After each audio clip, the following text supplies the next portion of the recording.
गणेश भगवान और बुढ़िया की कहानी। भारत के एक छोटे से गांव में एक गरीब बुढ़िया अपने बेटे और बहू के साथ रहती थी। वह आंखों से देख नहीं पाती थी। वह जन्म से ही अंधी थी।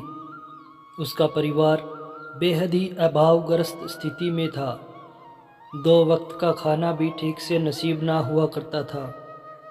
बुढ़िया श्री गणेश महाराज की बचपन से ही भक्त थी। उसे विश्वास था उसके जीवन में जो कुछ हो रहा है उसके ईश्वर को सब पता है। अगर वह दुख सह रही है तो उसमें उसके ईश्वर की इच्छा है।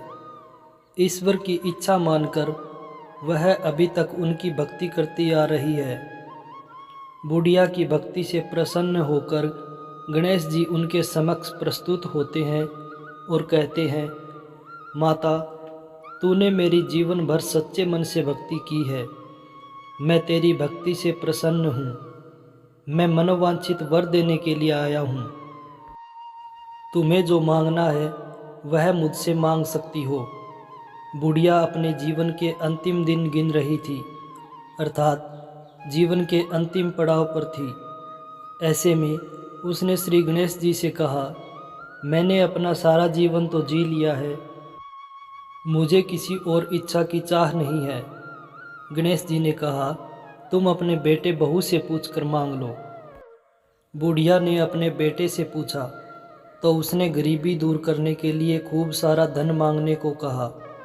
बहू से पूछा तो उसने एक सुंदर सुयोग्य पोता मांगने के लिए कहा। वह विवाह के 3 वर्ष बाद भी संतान सुख को प्राप्त नहीं कर पाई थी। बुढ़िया ने आस पड़ोस के लोगों से पूछा तो उन्होंने बताया, बुढ़ापे का शरीर है, धन धान्य मांगने से क्या होगा, जीवित ही कितने दिन रहना है। पोता भी मांगती हो तो उससे तुम्हें क्या सुख, इससे बढ़िया अपनी आंखें मांग लो तो कितने दिन जीवित रहोगी, कम से कम संसार को तो देख लोगी।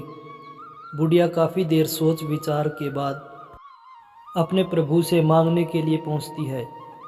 हे प्रभु, अगर आप मुझसे प्रसन्न हैं और मुझे मनोवांछित वर देना चाहते हैं, मुझे 9 करोड़ की माया, निरोगी काया, अमर सुहाग, आँखों की रोशनी, नाती पोते और परिवार में सुख समृद्धि, धन धान्य तथा अंतिम समय में मोक्ष प्रदान करें।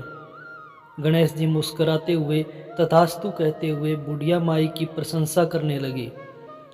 धन्य है माई, तूने एक ही सांस में सब कुछ मांग लिया। जिसके लिए बड़े बड़े तपस्वी तप करते हैं, तूने एक क्षण में प्राप्त कर लिया। मैं तुम्हें मनोवांछित फल देने के लिए वचनबद्ध था, इसलिए तुम्हें वह सब प्रदान करता हूँ।